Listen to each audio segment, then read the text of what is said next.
Hello everyone, बहुत बहुत स्वागत है आपका अपनी क्लास हिंदी व्याकरण में। लास्ट वीडियो में हमने पढ़ा था कि व्यंजनों में हलंत क्यों लगाए जाते हैं।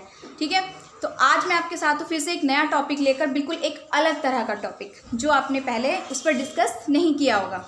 ठीक है, सामने कुछ शब्द लिखे हैं, ज़रा इनको देखिए और इनका उच्चारण करिए। देखने में आपको कुछ अलग लग रहे होंगे, यहाँ पर ए दिखता है, यहाँ ये दिखता है, लेकिन ज़रा उच्चारण करेंगे तो कैसे करेंगे? लिए, लिए, चाहिए, चाहिए।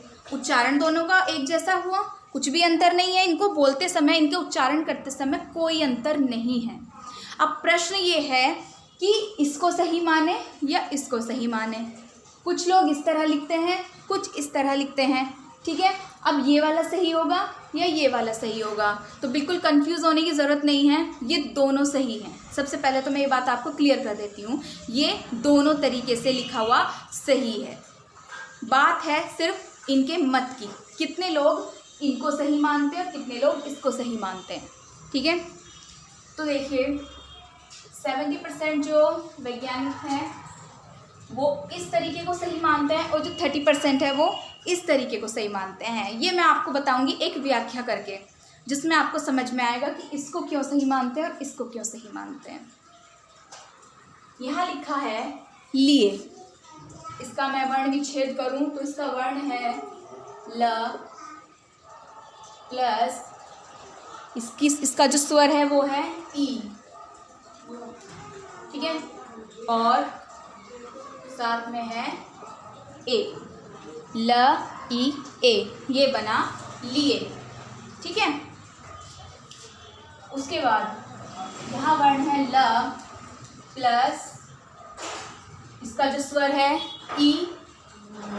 उसके बाद कौन सा स्वर है? पहले आएगा व्यंजन य। उसके बाद य का स्वर क्या है? य पर मात्रा जो लगी हुई है ए की। ठीक है, अब इनको ज़रा काउंट करेंगे 1 2 3। इसमें 3 वर्ण आ रहे हैं, स्वर व्यंजन दोनों को मिलाकर कुल 3 वर्ण आ रहे हैं। 1 2 3 4। इसमें स्वर और व्यंजन दोनों को मिलाकर कुल 4 वर्ण आते हैं।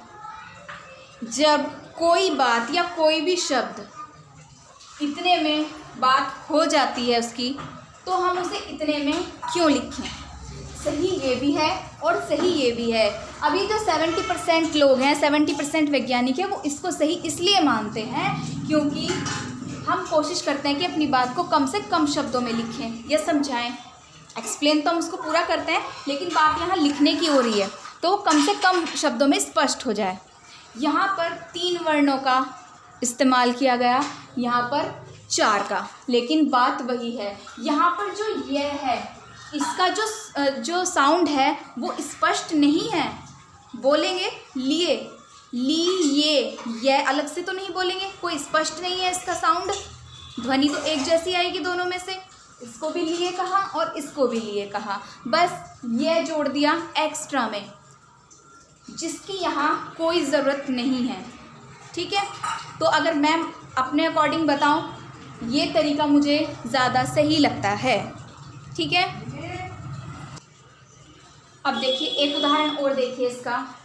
जब मान लीजिए हमने यहाँ लिखा गई, ठीक है, गई, हमें उसका पुल्लिंग लिखना है तो हमने लिखा गया। ये ई की मात्रा या में बदल गई। ठीक है, तो इसमें कहेंगे इसका जो अंतिम वर्ण है और इसका जो अंतिम वर्ण है वो दोनों अलग हो गए, तो कोई दिक्कत नहीं है उससे। उसी तरह इधर लिखा गई और गया, इसका अंतिम वर्ण और इसका अंतिम वर्ण सेम है, बस यहाँ से ये मात्रा हट गई। तो इन लोगों का मानना ये होता है कि जो स्त्रीलिंग है उसका जो पुल्लिंग बनाया, उसका जो वर्ण है वो सेम होना चाहिए। अगर ऐसा नहीं होगा तो वो गलत हो जाएगा। तो ऐसा मानना गलत है कि ये गलत हो जाएगा, उनका ऐसा मानना गलत है। अगर ऐसा होता तो बाकी के इतने बहुत सारे ऐसे वर्ण हैं, ऐसे शब्द हैं जिनको बदल दिया जाता। फॉर एग्ज़ाम्पल आप ये देखिए, आप कवि लिखते हैं, ठीक है, कवि का स्त्रीलिंग आप क्या लिखते हैं?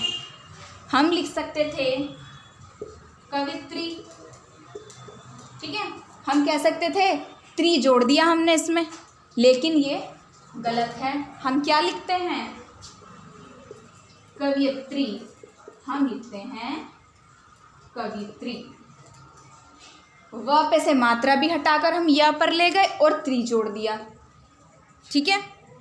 तो इस बात का इससे कोई संबंध नहीं है कि स्त्रीलिंग का पुल्लिंग बनाने के लिए उसके अंतिम वर्ण का मिलते जुलते रहना आवश्यक है, ऐसा नहीं है। स्त्रीलिंग और पुल्लिंग में ऐसा नहीं है।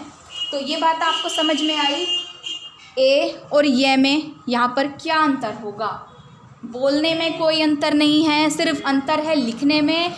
उसमें आप किसी भी तरह से लिखते हैं तो गलत नहीं माना जाता। ये थी आपकी ए और ये की व्याख्या। मुझे उम्मीद है कि आपको अच्छे से समझ में आया होगा। फिर भी आपकी कोई क्वेरी है, कोई क्वेश्चन है, कमेंट सेक्शन में कमेंट करके मुझसे पूछ सकते हैं। Thank you so much, have a nice day.